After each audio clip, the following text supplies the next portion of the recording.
I'm your host, Ikia Aubrey. Welcome to Can We Toast to That, where we raise our glasses and toast to triumphs, big and small. Cheers to success, one sip at a time. So join me as we toast to that. Hey girl, how are you doing? I'm good, thanks. Thank you so much for coming today. I really appreciate it. I feel like it's been a while, and I feel like just us knowing each other from like podcasting and stuff, it was only right that I have you on the show. Thank you so much for having me. And like you said, it's been a long time. Like we've been Girl. messaging on socials, on hiking, Seeing all of that. the amazing stuff that you're doing as well. TED Talk, thank winning you. an award. Yeah, so before we get into it, I feel like it's only right that we toast to us, toast to new beginnings, toast to the amazing things that you're doing with some cocktails. It's exciting. I know, they look really you. nice. Thank you so much. Wow, this is fancy. I know. Well, cheers, girl. Cheers. So before we start, I'm going to go in with some icebreakers. Okay. So the first question is, if you won the lottery, would you choose a lump sum or payment over time? Give me the whole thing. Give me the whole thing, honestly. Do you know what it is? I feel like I used to think I want the whole thing, but then I feel like I would spend it very quickly. So if it's lump sum, at least I know that for example, every month I'm getting 10k, 20k coming in. So it'll make me feel rich. Whereas if I feel like if I have everything, I'm just gonna spend it, and before you know it, I'm back at zero. But do you know this is how you know how paranoid I am. I'm going to start thinking that maybe in 2 years' time, somehow the government, there's going to be some sort of law that will be put in that will stop the payments. So give me the money now. That is we can present all of that. I did not think about it. That's so true. Because you know how people be saying like Monzo and stuff, then put your money in Monzo. That is so true. Yeah. No, you're right. Yeah, you're right. Okay, so second one is at home. Do you prefer watching TV or listening to music? I'll say watching TV. I'm quite a visual type of person. Okay. What kind of TV shows?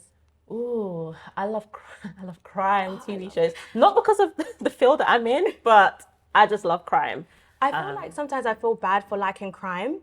Like, does that make me a normal person? Because I like watching like murder mysteries and like people that have gone missing for years and haven't been found. Like that really intrigues me. And sometimes I think, is that normal? Like, you know, when the whole Jeffrey Dahmer Netflix thing, and people are like, oh, like we're desensitized by watching this type of stuff. And I was, but this is kind of good, but feel like weird. I think people who watch those type of shows are quite analytical. They like to problem solve. Okay. So that's the way I see it. I'll take that. I'll take that.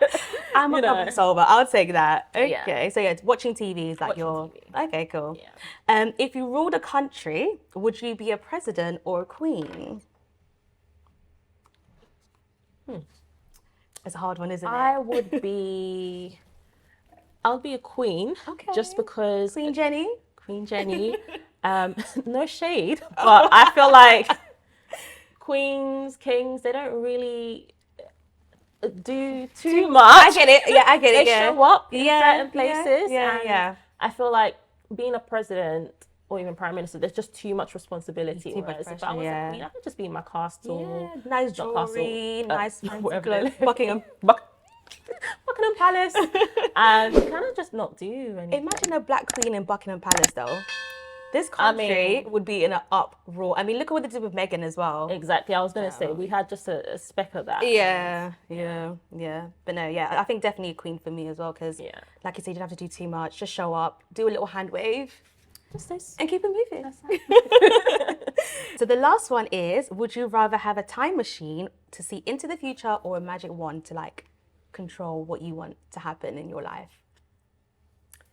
Actually, do you know what? I think I was going to say a magic wand, but maybe seeing into the future. Yeah. Because that way I still have control.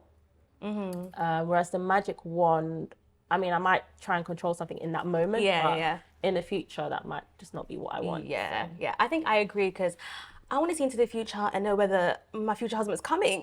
True. Where is he at? When is he coming? Exactly. Like, how many kids I'm going to have? Where my mansion? Like, I want to see into the future for sure. Yeah. But no, that was really fun. Yes. But how are you doing today? How are you feeling? How's your week been? Yeah, I'm good. Yeah. I feel like this week I've been on a roll. Like, it's just been bang, bang, bang, bang after one another. I just did a talk at a conference, which was really good. Amazing. Booked and busy. Booked and busy. And then obviously I still work like my 9 to 5 as well. So that's probably where, you know, my time just goes. Yeah. But it's been okay. I'm thankful that we're nearly at the weekend. Yes. So yeah. Yeah, no. What about yourself? I'm good. I think I'm just ready to venture out. I'm ready to do amazing things. And I feel like having you here is just like a taste of like the things that are yet to come, and just seeing the amazing things that you've done, and like you speaking at public engagements and stuff, which we'll get into. But yeah, no, I feel like you're someone that just really inspires me, and I'm just so motivated by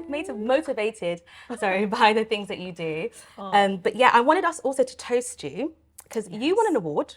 I did. You won 2 awards, actually. You won the Highly Commended Medical Trailblazer and Thought Leader. And I feel like that's something that we need to toast to. Let's toast to it. Can we toast that? Okay. I'm going to take a little sip, though. It's looking too good. Good. Ooh. It's good. It's got a bit of a kick to it. I know. But when you won the award, how was you feeling? Like, how was it? Did you think you was going to win? I was shocked. Just because, like, even the people that were in my category, they're just amazing people. Like, if you looked at their profiles, and even just to be nominated, I still don't know who nominated me, by the way. But thank you. Someone who sees what you're doing, definitely. Yeah, and it was just really nice to be in a room full of people who are doing so well in their respective fields, and just to have that recognition, I think, it's just crazy, because sometimes, and even till now, like I do all these stuff, but I'm not always fully aware that people are watching. Yeah, people see you, girl. They do. You know? Yeah, they do. And maybe I sort of base it on like followers or this and that. But no, there are actually people who are watching. And yeah, it's a great feeling. No, I'm definitely one of those people who are watching. Like, I see the amazing things that you're doing, and I'm like, I'm in the comments, like, congratulations. Yeah. Well done. I see. But one thing I actually wanted to touch upon as well was that you mentioned, so I came to your podcast live show a few years back, and you mentioned being shy. And I see the things that you're doing, and I'm like, you're not part of the shy crew, girl. Like, no, I am the shy. I am shy. You are not shy. No. And I just wanted to know, like, how do you do all these amazing things, like doing a TED talk and public speaking engagement, speaking in front of hundreds of people? Like, how do you do it and then still sort of overcome like the nerves and the shyness that you have? Like, how do you do it? Because I need some few tips, girl. Do you know what? It's a really good question, because I get asked this a lot, and you know, sometimes I feel like I say I'm shy, but then I do this on one side. I'm like, oh, but what's going on? It doesn't really align. Yeah. But the truth is that whilst I am quite a shy, introverted person. And I've always been that way, like, since I was young, like, even in secondary school, like, I wouldn't really speak. Is there anything particular that happened in school that made you, like, kind of be reserved, or? I think it was just, in general, like, my nature. I'm just quite a quiet person. Yeah. But I came to this country when I was 10, 9, like around 9. Oh, okay. So I came from Belgium. Oh. So do you speak... Is it Dutch? Yeah, Flemish, yeah. No, okay, because I was born in Amsterdam, so... You're kidding me? Yeah. Really? Yeah. Oh, wow. Yeah, so I can speak Dutch, but I don't know if it's the same, like, as Flemish. Is it? Yeah. Alles goed? Goed met je? Oh, my God, Well, another toast to that. I did not know this. See how we're finding things out about each other? What? Yeah. You know what? Because it's so hard. I mean, I haven't really found people who speak like Dutch or that kind of dialect. Yeah. Here. Oh my gosh! Wow. It's crazy. Okay. But you know what? I'm losing the language because, like I said, no one around me. Yeah. So yeah, I came from Belgium and I changed schools like maybe 3 or 4 times. Okay. So it's just having to adjust. I could speak English, but I couldn't read or write or anything like that. So yeah, I think that's probably like where it started, where I was still trying to find my feet. And then the secondary school that I went to, it was a good school, but you know, they were quite strict and it's very much focused on like grades and all that kind of stuff. So yeah, I just carried that through. And I remember every like parents' evening, there wouldn't be anything bad to say from the teachers to my parents, but they would always say like, Jennifer's a shy girl. She doesn't speak up. Like, we need her to speak up a bit more. And I got sick and tired of it. That can be draining. I got sick and tired of it. I was like, why can't I raise my hand if, when they ask a question? So fast forward to sixth form. In my final year of sixth form, I made that conscious decision. And I said to myself, because I was going to go to university, and I said, look, this has got to stop. Because I had so many goals. I had like a list of things that I wanted to achieve. So let me just go back a bit. Whilst I was in secondary school, and the teachers are telling my parents this, my mum actually put me in acting classes. So during the summer, little Miss Drama. Right, I never told anybody. I didn't tell my friends, no one. And I actually was in a short film. Like, nobody knows about this. Oh my God, I'm sitting in front of a superstar, celebrity. Do not search out, because it was rubbish. But the whole point was to try and get me to build my confidence and self-esteem. So anyways, like when I was in sixth form, my final year, I said, look, this has got to stop. I said to myself, I have these lists of goals. Am I just going to throw them away because of shyness? So I started applying for leadership programs.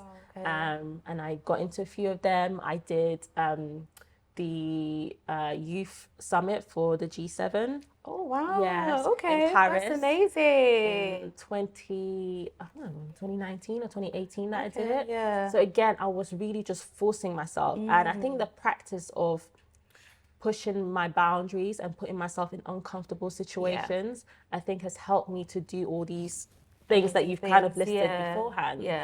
Because I know what my ultimate goal is. Like, I had a goal to do a TED talk. And I said, look, my shyness is not going to get in the way of that. And there's also a quote that I came across earlier on, which says, speak even though your voice shakes. Oh my gosh, I love that because that's something I experience. Exactly. No, I love that. It resonates so much, and it just taught me to just do stuff even though I'm scared.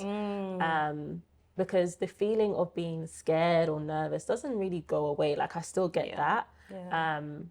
But it's just the fact of, doing it. And I think that's what I've carried through. So when people say to me, oh, you sound confident. And you know what? Maybe I do. Like, I've probably, I definitely have evolved and I am more confident. But I just love pushing myself, and I've seen what comes as a result of that. And I want more of it. So listen, Jenny, you are preaching.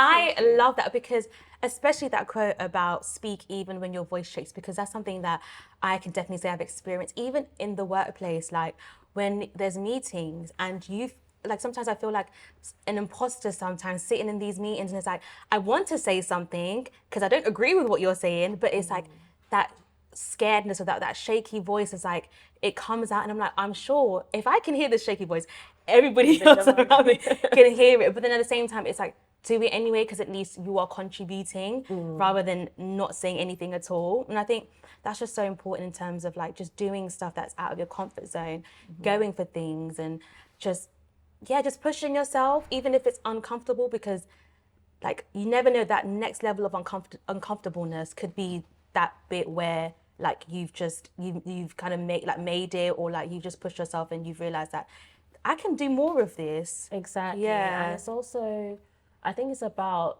understanding and being willing to learn along the journey. So my first talk was nowhere near the talks that I'm doing now. The quality has improved, my confidence has improved, like the way I do my presentations. And that all started because I made that first step. So that was also at the back of my mind, like, okay, this isn't going to be perfect. I know I've got so much to learn, but that will come in my journey. So it's just being patient and having that grace for yourself. Yeah, no, that's amazing. Because I also think that, like, in terms of perfection, like we were just touching on before we started, human beings, we want to be perfect at everything. Like, being a jack of all trades, we want to be perfect at everything. And I feel like it's sometimes there's nothing wrong with also finding that one particular thing that you're good at and just continuing to improve yourself. And like you said, finding grace, because I think sometimes we're just we look to the future and we're not understanding that it's a process. And like you said, your first talk wasn't like when you look back, it wasn't the best, but you've progressed and like you've become better. And you're out here at the TED Talk, girl, like doing amazing things. Talk to me about that process, because I think that's something that you should be so, so proud of. Like, you have to literally rehearse and like remember all those lines. But then I'm assuming that when you went to like drama acting school, that probably would have helped a little bit, because you have to rehearse lines, or it's a little bit different. you would think. But my memory is rubbish. No, stop it. I went to, so how, I guess in a quick summary of how this whole thing started. So I knew I wanted to do a TED Talk. I came across just randomly like TEDx NHS. And I was working for the NHS at this time. I was qualified. I was working in a prison at the time as well. And I contacted one of the organizers and said, oh, look, I would love to kind of share my story. That's amazing. And we had quite a few meetings about like what my story could be. And I would say probably it was maybe like the whole thing before I actually applied, because I had to apply as well. To the TEDx, probably took about 1.5 years. Really? Yeah, of just like talking. And that's the thing, a lot of people won't We don't know that, because we see you on stage, bright lights, with your mic ready, giving it to us. But it's like, we don't see, like I mentioned before, we don't see the behind the scenes. But wow, I did not know it took about 1 year. It took a while. And then when we kind of both felt like we were ready, like my story was ready enough. And that's the thing, like, yes, most people want to share their story, but it's also the way TED and TEDx works. It's like they package it in a certain way, right? Because I was working in such a niche environment as a forensic therapist in the prison, I was all about mental health and neurodiversity. It all kind of came together. And I applied, but I applied knowing that I had the backing, of course, and I got through. And then the process began, and the first thing... What was it like? Because you know that moment when you do something, you're like, I'm going to do it. And then it starts becoming real because you're in the process of actually doing it. Yeah. What was that feeling like? I don't think it really sunk in until, I'll be honest, maybe a couple of weeks beforehand. Okay. But when we first started, I was like, oh, okay. So this is happening. It's getting real. It's getting real. Yeah. And I remember, I don't think I was the one that asked the question. Like, we were all in the group, like all the other TED speakers. And somebody asked about, like, you know, the process. And we're like, oh, yeah, so you've got so-and-so time to learn your lines. I was like, learn my lines? Yeah. Isn't there a prompt, like a... Is there not a teleprompter? Yeah, like, just read off, like the BBC News, just like, good morning. Exactly. I was so shocked. I was like, what do you mean? So people, you really had to like learn every single line? Every single line. Wow. And granted, I know it's only 10 minutes. But it still. feels like a long time. Yeah. And, you know, you have to think about your tone of voice, eye contact. I was like, there's no way I'm going to be able to You did amazing because it was natural. Like, you could not tell. Yeah, no, it was so good. I made a mistake, you know. I didn't even notice. I made a mistake and I was like, damn. But then again, that's all part of giving yourself grace, like we mentioned before, and just like, just giving yourself grace and knowing that this is all part of the journey. Like, we're not perfect, but you did it anyway. Do you know what I mean? Feel the fear and do it anyway. Exactly. Yeah. But it's a great experience. That's amazing. So do you feel like that opened doors for other things to happen, or? 100%. Yeah. I think the main purpose of me sharing, so like I said, I spoke about neurodiversity and mental health within the Black community and criminal justice as well. And the main thing was to kind of like shine a light on what the good work that's being done, but also some of the gaps and the things that we still need to work on. Yeah. And because of the area that I work in, especially if it's forensic mental health, it can be quite a taboo subject. Yeah. And unfortunately, the way the media portrays some of these incidences doesn't really show the full truth of, you know, what's actually happened. Like, does this person have a mental illness? And I always say, like, it's not an excuse, but it helps us to understand how this came to be so that we can prevent further things from happening. Yeah. So that was the main thing. So I really love that, you know, certain organizations reached out to me. I'm hearing that my talk is being played in like lectures as well. That's amazing. OTs who want to go into like forensics. Wow. So for me, that's the most heartwarming thing. And 100%, like a lot of other opportunities have come out of it. Yeah. That's when I realized, whoa, I could really get paid to speak. Get paid and do your passion as well. Perfect combi. Yeah. Perfect combination. No, you've actually touched upon something as well that I feel like is very dear to me as well, is a black mental health, mental health in the Black community. Because I think that over the past few years, mental health, we've had more light shed on it. I think for someone growing up in like an African household, like parents didn't really understand what mental health was. They didn't understand that if you were feeling sad or if you were feeling like, you know, anxious about something, or you know, they didn't really know how to deal with it. It was just kind of like, oh, just brush over it. Like, what is this? Like, go to school. Like, and they didn't understand. And I think as time has gone on, just in general, Black people, we've kind of become more sensitive to people's Black health. We've become more aware of Black mental health. So working in that space, I feel like, do you see that the progression that's happening? Because I know with like the NHS and like resources and waiting lists, I'm hearing people having to wait years for like to see a therapist. And I think people and then having to go private and then having to pay for these things, where in the ideal world, you wouldn't want to pay. Like, do you know what I mean? But I think because obviously like, lack of resources and things. So you being in the fields, do you see it like the progression that we see on the outside, or is it slightly a bit different?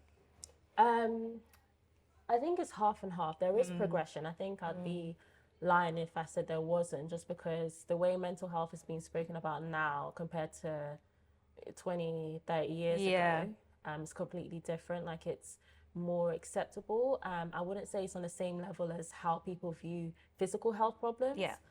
Especially if we're talking about the Black community and other ethnic minority communities, where they're just coming to terms around like mental health. And you have to think, like, even in regards to mental health, yes, they might come to terms with it, but what I found speaking to a lot of families and even patients themselves is like, well, I thought mental health was like, and I don't like this sort of term, but it's just for like mad people, or it's just if you're seeing stuff. And the seeing stuff, hearing stuff, I guess in the context and what they're talking about, psychosis, that is true, yes. But mental health is an entire spectrum. There's various different types of conditions. Some people might have anxiety, depression, then they might have psychosis, personality disorder, and all these different things. So I think in terms of the nuances around mental health, we still need to work on that, on that education and being able to translate that into the communities that we're trying to reach. When you're touching about on the waiting list, 100% there's a massive problem. And I think that that's not even a secret. If we're talking about neurodiversity assessments like ADHD or autism assessments, on average, people would need to wait, I think they said 2 years now. Oh, wow. Sometimes even longer, to be honest. So, and that is mainly based on the fact that there isn't enough resources, so not enough staff who are trained to be assessors in ADHD and ASD. The culture of, you know, neurodiversity has changed, but the training still needs a bit more work. And if people do go privately, like you said, it costs a lot of money. Like, people are paying thousands. And not everyone can afford that. No. And I think it's quite sad because there's people who genuinely need help, and it's like, unfortunately, because they might not even have like the financial resources to even go private, and it's like they're having to suffer and deal with that in silence sometimes. But no, the reason why I asked about the progression as well is because recently we've seen in the news that like Kate Middleton has come out that she's got cancer and stuff. And I think before she had come out, a lot of people were, you know, speculating, where is Kate? Where is Katie? Katie's had a BBL, Katie, her husband's cheating, da da da. And I think for me, I just thought, you know, what, as much as we don't like the royal family, or people don't like them, should I say, we don't know what Kate is going through. And I think sometimes we, as society, we kind of forget that these people are real people, and as much as you don't like them, they're a mum, they are a sister to someone, they're a cousin to someone. And I think that it was quite sad that it took her to come out and say what she was going through for people to be a bit nicer. So I think it was interesting, because I think as much as we've progressed in terms of mental health, sometimes there's also that regression, like going backwards, in the sense that like on social media, people just throw things out there and not really forgetting that someone can see this, the person can see this, and it can stick, and you don't know how like the impact of your words have on people. So I think sometimes it's like, we say we're pushing for mental health, but then we don't at the same time, which was quite sad and stuff. It is really sad, and I think people like, you know, Kate Middleton and just people in general who are in the public eye and appear to be not, the word isn't accessible, but it's like, you know, obviously there's been a lot of commentary around like her health and like what's going on. But even if you look at influencers as well who share a lot of their lives and to the public they feel that type of entitlement to speak on certain things. So I do agree, like, you know, the amount of grace that people give to people who are in the public eye isn't a lot. And you know, I always say you never know what's happening on the other side. Like somebody might be smiling in your face, posting smiley pictures and all that kind of stuff. But you just never know. So I think in terms of, you know, influencers who show such a huge part of their lives, it's just always really important to know that they're showing just a portion of that. And it doesn't mean that we are entitled to every single part. It might feel like it. Especially, I guess, if you're looking at the royal family, I don't know too much about them. But people feel like they want to know where she is, what she's doing, what she's having for breakfast, what she like. Even did you see when she had the when she came out? I think they went to like a shop, her and William went shopping, and then people are like, this is AI, this is not Kate. She's gone. She's so much smaller now, and I'm just like, you can visibly see that there's something going on, and it's still speculations, even in the media. Like, I just thought it was really, really sad because we've seen this happen with like Chadwick Boseman and stuff, where people were speculating, and I think we just sometimes we move forward, but then we also move back, and sometimes when I see it, I'm like, oh. Do you know what I mean? Like, I just feel like we don't have to know about what people are going through. They don't have to spell it out to us for us to be a bit more gracious. People do have a right to privacy, whether others might agree with it or not. You never know unless you're in their shoes. But yeah, for me, what I was going to say before as well was a lot of the patients that I work with, what really surprised me when I first qualified is, you know, I'd get people on my caseload who were like lawyers or doctors or this. I'm like, what the hell is going on? Like, what do you mean? Like, what I'm seeing on file does not match what this person's occupation is. And I really had to sort of think back, and, you know, I was speaking to my manager and everything, and she was like, this is the reality. Like, yes, people might portray themselves in a certain way, or yes, they might have good jobs and whatnot, but it doesn't exempt them from poor mental health. No, that's very interesting. So we also touched upon briefly on ADHD, and one thing that I've noticed as well is people self-diagnosing themselves on TikTok, Instagram. I've seen so much like content on like ADHD and things like that, and I think it's a bit controversial, but I think sometimes I feel like people don't know what they're saying. I think sometimes people are self-diagnosing themselves without really knowing what is you're suffering from. Like, and for someone working in the field again, like, how do you feel when you see content and people are just telling you to take this type of pill, go and take, I think there's recently one I heard about, it's called ashwagandha or something like that, where it helps with like, I think it makes you less anxious and things like that. I've seen also recently taking magnesium to help you sleep better, which I will attest to does help. It does help. So you guys got that one right. But how do you feel when you see people saying that they've got ADHD or they're depressed on social media, or their boyfriend is narcissistic, you know, they cheated on them once and he's narcissistic. Like, do you know what I mean? I think for me, I feel like there's people who are really going through these type of things, and I think when I see people, you know, saying that this is the signs you should look out for when they're not qualified, it kind of rubs me up the wrong way sometimes. I just think, number one, you're not qualified. You need to be very careful with the stuff that you're putting out there, because every little thing that people see online, they take it as gold. It's like fact. Everything that's on TikTok right now is like Wikipedia to some people. So Google. Basically. So I think, I just wanted to know your thoughts on like how you feel about people self-diagnosing and all this kind of new content about like ADHD and these different things. I think there's so much to unpack in that question. But the first thing I want to address is 100% what you said around a lot of the information that's out there isn't being presented by qualified people. And I would always advise people who are looking for treatment or more information about potential diagnosis to seek professional support or professional to actually assess them. That being said, right, as much as I can tell somebody to go and look for a professional, what we were talking about earlier in terms of the long waiting list and how it's not really accessible to get that type of support. I then understand why there is so much information where people are sharing their own experiences, and based on other people's experiences, they're like, oh, well, maybe I have this or maybe I have that, you know, so it kind of opens a lot of boxes. My view on, I guess, people self-diagnosing is I think it's fine to, you know, do research to share your experience, and if you have the same experience as somebody else, by all means, you know, you can relate to that, right?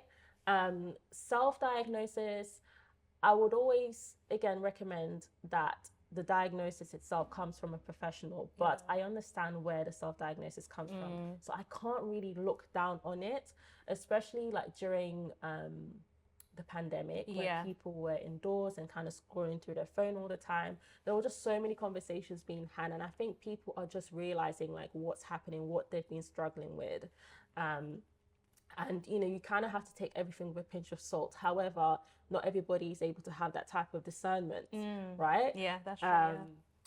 And I get a lot of questions like, oh, well, does that mean that everybody has ADHD? And no, of course not. But again, with ADHD, there's a whole wide spectrum. Back in the day, like just a couple of years ago. It feels like back in the day at this point, When you'd heard of ADHD, so I'll use myself, for example, before I went into training, when I heard about ADHD, I just thought it was people who were hyper. And that's what it gives sometimes on social media, where it's just like, you have a short attention span, you can't concentrate for long. And then it made me feel, well, sometimes I'll be at work and I can't concentrate in this meeting. So do I have ADHD? Do you know what I mean? Yeah, and it doesn't mean that you do. But the fact that there's a whole spectrum, it makes it quite difficult. It's very difficult to diagnose ADHD. You've got to go through quite a lot of assessments. It's a long process. So for people who have been diagnosed, it's taking them a long time.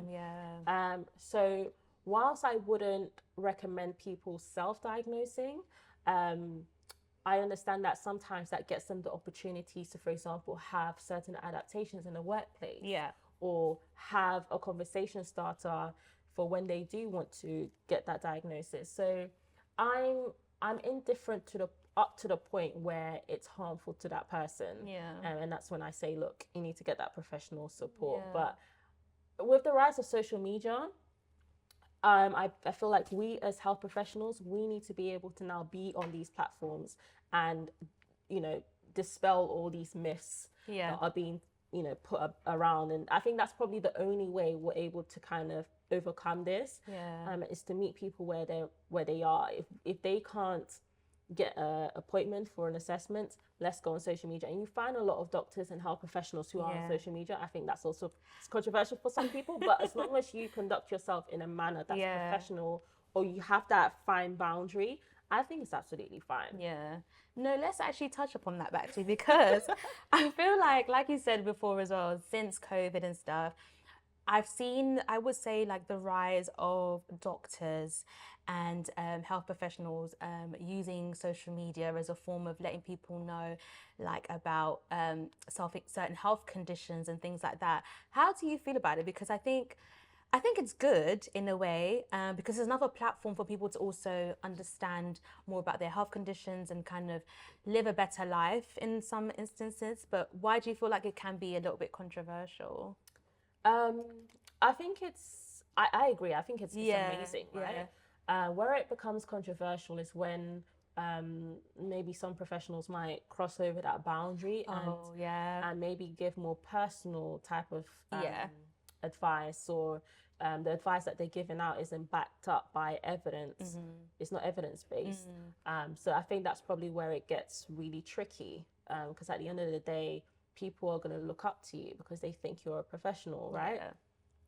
So we're always advised to ensure that we're sticking by our the rules of whatever body you're from. So I'm with the Royal College of Occupational Therapists. So they've got a guideline of how to conduct yourself on social media, what you can say, what you can't say, certain disclaimers. So if you find, I think I took it off, but I had it on before in terms of like no medical advice, because at that point so many people were asking in your DMs. Oh wow. Which I understand, but it's like I can't give you that personal support. I can only direct you to the NHS website or blah blah blah. So that's kind of like what we need to do and remember as health professionals. But on the flip side, I think it's absolutely amazing. Like it shows that times are changing. We're keeping up with the times, like social media. We're making it more accessible. And I think at some point with the rise of technology and all of that kind of stuff, it's probably going to come in our favor. Not just for us as health professionals, like, yes, it can generate extra income and also generate a different way of working. But also for the service users, the people who are consuming your information, they can get the right support. So maybe somebody is sitting there in their bedroom thinking, oh, I might have ADHD, or this is how it's impacting me. Now you can learn from a health professional some of the different signs and some of the steps you can do to support yourself, or how to seek support elsewhere. No, that's amazing. So something that's just popped into my mind as well is when you see, for example, something that's quite common on social media is doctors who, well, specifically plastic surgeons on social media making content. For example, sometimes, they have their patient on the surgical bed and they're making these content. Now, how do you feel when you see these things? I think sometimes it's like, does the patient know that you're out here doing a TikTok challenge whilst they're like under the knife? Like, I've seen that so much, and I'm just like, what would your the doctor body or whatever, what would they say about these things? I don't know how ethical that is, to be honest. But what I will say is, if you're ever going to film, even if you're not showing the client's face, just any part of their body, right? It's always best to, get that consent, but also make sure they've got the capacity to understand what kind of platform this will be on. What do you expect out of this exposure? That is it so that you can get more referrals, or what is it? Because it can be very tricky, and people can change their minds. Anything to do with like adjusting or changing like the body can also, you have to think there are young people, probably, because I didn't really grow up in the age of like social media. Neither did I, girl. Began, and we're not that old, right? No, but I'm still learning a few challenges here and there, how to navigate through TikTok. Right. So I always like think about the young people who are watching this and consuming so much information. So we need to be really careful about that, especially when we're talking about like the body and changing stuff. So I'll always advise other health professionals, and something I take on myself is to think about who's watching this. What could be the potential worst outcome, and how can you kind of lessen that the likelihood of that happening. Yeah, no, that's so true. That's so true. Now, what would young Jenny think of the Jenny now that has done all these amazing things, that is, doing speaking at these engagements, on podcasts, helping people, you've worked with prisoners and stuff, like young Jenny versus you now, what was young Jenny like, I should say, first of all? And the Jenny now, do you feel like, you are at the point where, when you told yourself, I want to no longer be shy, I no longer want to feel this way, do you feel like you've accomplished that when you look back on, your younger self and, being shy and having to go to drama school and things like that? Yeah. So younger Jenny was, like I said, quiet and shy, but she was so ambitious. I love that, yeah. Like, even though I was quiet, but if you spoke to me on a one-to-one basis, like I could talk to you all day about the things that I want to do in the future. Like I was really this wide-eyed kid, right? That would always like, write down my goals. Like, this is what I want to do. This, and I guess it stems from my mum, especially, who almost every single day, like, so for some people it might be too much, but for me it really inspired me. She would ask me like, so what do you want to do? And it wasn't really in a sense of pushing me to be a doctor or anything like that. She was like, listen, she always just tell me, five fingers are not the same. Okay.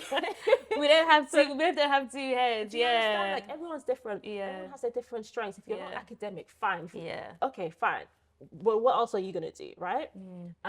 So I was very, very ambitious. So I knew, despite me being shy, I knew it was gonna happen, right? I love that. But when I got to the point of making that decision of like, I don't want to be shy anymore, I, started putting myself in, all these different situations. But what I realized, I would say maybe in my early to mid 20s, was being shy, being quiet isn't actually a weakness. No. And I started to use that as a strength. So in my workplace, I'm a therapist, of course. And majority of what you do is about listening to other people. How are you going to listen if you're here yakking your mouth and everything like that, right? Yeah. So I use my strength of, being a bit more reserved, being a listener, to actually utilize that even in the workplace. So in my workplace, I quite quickly went up to a senior management type of role. Wow.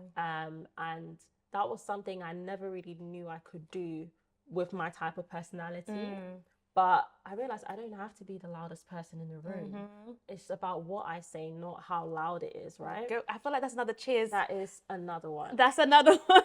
You do not have to be the loudest person in the room for your voice to be heard. I absolutely love it. And I love the fact that you have used something that you felt at once was a weakness as a strength, and like how you've used that to have an amazing like career and stuff. So I absolutely love. I think it's been amazing. Like I said, it's not very often that you get to tell people to their face how amazing they've done. But I think your journey is something that, like I've mentioned already, I admire. I think I see myself like a lot of the qualities that you have. I feel like I see that in myself as well. And just finding your purpose, because like you said, you was very ambitious, and I feel like you've continued that, and I can see it in the way that you move, that you're very an ambitious person. And every time I see you post, I'm just like, yes, Jenny, like, get it, girl. Like, so no, that's amazing. But yeah, what's one thing that like you're the most proudest of? Wow. I still have to say that the TED Talk. Okay, yeah, that's a big thing. Just because it was on my bucket list for a long time, since I was young. Oh, wow. And I purposely, made the steps to, I guess, improve myself, but see how I could get to that point.